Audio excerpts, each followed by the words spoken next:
Le damos una cariñosa bienvenida, amables oyentes, a su programa Diálogo Bíblico en este lunes 28 de julio. Que Dios los bendiga en esta conversación que vamos a tener. Con ustedes el pastor Horacio Rodríguez, que les habla Raúl Medina. Les saludo cariñosamente deseando que Dios le bendiga. Hay una palabra que repetidamente aparece en la Biblia como un requisito, vamos a decirlo así, es la palabra arrepentirse. ¿Qué es arrepentirse, Horacio? ¿Cómo se podría definir esta palabra? Bueno, arrepentirse es sentir pesar por haber pecado, por haber fallado. Y lógico que al sentir pesar, eso hace que también se tenga el propósito de no volver a hacerlo. Porque yo podría decirte, mira, me arrepiento de lo que te hice, pero si tengo la oportunidad lo hago de nuevo. Claro, es básico ese concepto de pesarle a uno haber hecho o haber dejado de hacer alguna cosa. Pesar, sentir pena, ¿no es cierto?, por no haber hecho algo. Y fíjate, hay dos ejemplos que son clásicos, siempre los utilizamos. El ejemplo de Pedro y de Judas. Pedro dice que cuando se dio cuenta, cuando volvió en sí, así como le pasó a David, también lloró profundamente, así como le pasó a David. Se dio cuenta y lloró y se arrepintió y el Señor lo perdonó. Pero Judas sintió el pesar por las consecuencias. Claro, entonces sí. Fue diferente y hubo remordimiento, no hubo un arrepentimiento genuino, sino que hubo un remordimiento. No se lamentó por haber traicionado al maestro, sino por las consecuencias que venían. Eso fue la gran diferencia. En cambio, tú recuerdas a Pedro, que fue una posición diferente. Él también cometió un error bastante grave. Yo creo que en relación a los dos, no sé cuál de los dos es más grave, porque uno lo traiciona, está malo, pero otro negarlo es también una traición. Claro, sí, podríamos decir que estaban en el mismo plano los dos. Ahora, ¿cuáles las dos reacciones que tienen? ¿No es cierto? La diferencia tuvo justamente la reacción. La reacción, ¿qué es lo que hace Pedro? Sale y se arrepiente y confiesa. Y ¿tú recuerdas cuando se encuentran allí en el libro de Juan, en el último capítulo, se encuentran con Jesús? Ellos habían vuelto a pescar y no habían pescado nada, y el maestro les dice, ¿tenéis algo de comer? Dicen, la red, ¿no es cierto?, a este lado, a la derecha, y qué sé yo.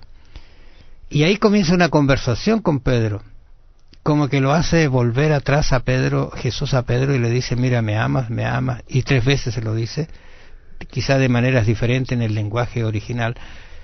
Pero lo interesante es que las 3 veces al final él reconoce, mira, Señor, yo no puedo volver atrás, tú eres el único que me puedes abrir un camino, tú sabes todas las cosas, le dice.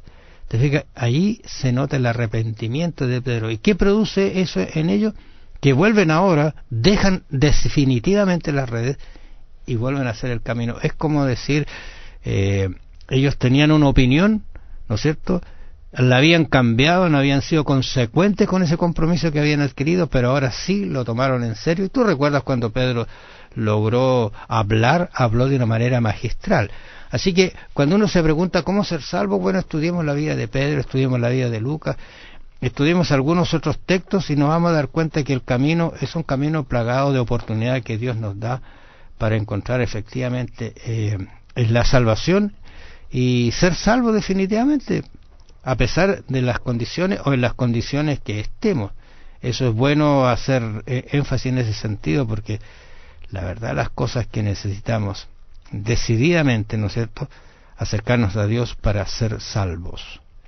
Y fíjate, hay algunos conceptos a veces que son engañosos, algo que se dice y se repite. En San Lucas capítulo 13, verso 1 en adelante, dice, en ese mismo tiempo estaba allí algunos que le contaban acerca de los galileos, cuya sangre Pilato había mezclado con los sacrificios de ellos. Respondiendo Jesús les dijo, ¿pensáis que estos galileos, porque padecieron tales cosas, eran más pecadores que todos los galileos? Os digo, no. Antes, si no os arrepentís, todos pereceréis igualmente. O aquellos 18 sobre los cuales cayó la torre de Siloé y los mató, ¿pensáis que eran más culpables que todos los hombres que habitan en Jerusalén? Os digo, no. Antes, si no os arrepentís, todos pereceréis igualmente. Les estaba diciendo que debían arrepentirse. Y fíjate, si a uno le preguntan, ¿tienes algo de qué arrepentirte? Inmediatamente a lo mejor la respuesta sería, no tengo. Pero si pensamos bien, ¿cuántos pecados hemos cometido durante el día? Pecados que nadie se ha dado cuenta porque hemos pecado con el pensamiento. Bueno, el Espíritu Santo es el que nos ayuda en realidad a entender nuestra condicionalidad, nuestra condición de pecadores, y nos abre las puertas para mostrarnos también cuál es la solución.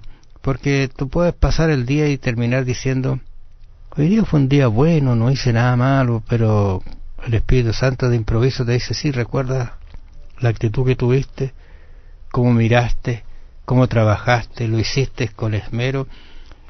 Pero no es para agobiarnos en realidad, sino para darnos a entender que la vida sin Cristo no vale nada. Hay algunos textos que son bien, vamos a decir, hermosos, porque nos dan la salida perfecta. Pedro, predicando allí en Hechos, capítulo 2, versículo 38, dice, porque ellos van a decir, al oír esto se compungieron de corazón, dice el versículo 37, y dijeron a Pedro y a los otros apóstoles, varones, hermanos, ¿qué haremos? ¿Te fijas tú? Que ellos entendieron qué habían sido estas personas, los que habían estado en el juicio de Jesús, que habían votado para que lo crucificaran, y cuando Pedro les dice lo que ellos Pedro hicieron, les predicó claramente, les dijo claramente. ¿Y ahora qué haríamos? Y el Espíritu Santo tocó sus corazones, o sea, se nota que se dieron cuenta que estaban metidos en un lío realmente de proporciones, y él le dice, Pedro le dijo, arrepentidos y bautice de cada uno de vosotros en el nombre de Jesucristo para perdón de los pecados, y recibiréis el don del Espíritu Santo. O sea, le estaba diciendo que lo mismo que ellos habían recibido, lo podían recibir ellos a pesar de la condición y lo que habían hecho. O sea, el concepto de arrepentirse es muy amplio, pero es un concepto que debe nacer de nuestro corazón, un deseo cuando uno entiende, comprende la condición que tiene, una condición que no es de salida, una condición que uno entiende que no tiene posibilidades, ¿no es cierto?, de encontrar la salvación. Por eso es que hay que buscar en el camino al Señor para que Él nos dé la salida oportuna y lo que nosotros podemos hacer. Yo creo que busquemos allí, y usted trate de hacerlo en su Biblia, recorrer algunos de estos pasajes. Por ejemplo, el libro de Romanos capítulo 2 versículo 4. Si usted lo ve con detención, dice lo siguiente: ¿o menosprecias las riquezas de su benignidad? Fíjate que está hablando de lo que Dios hace por nosotros.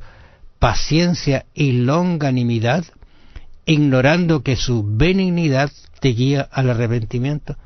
Interesante lo que Pablo está planteando aquí.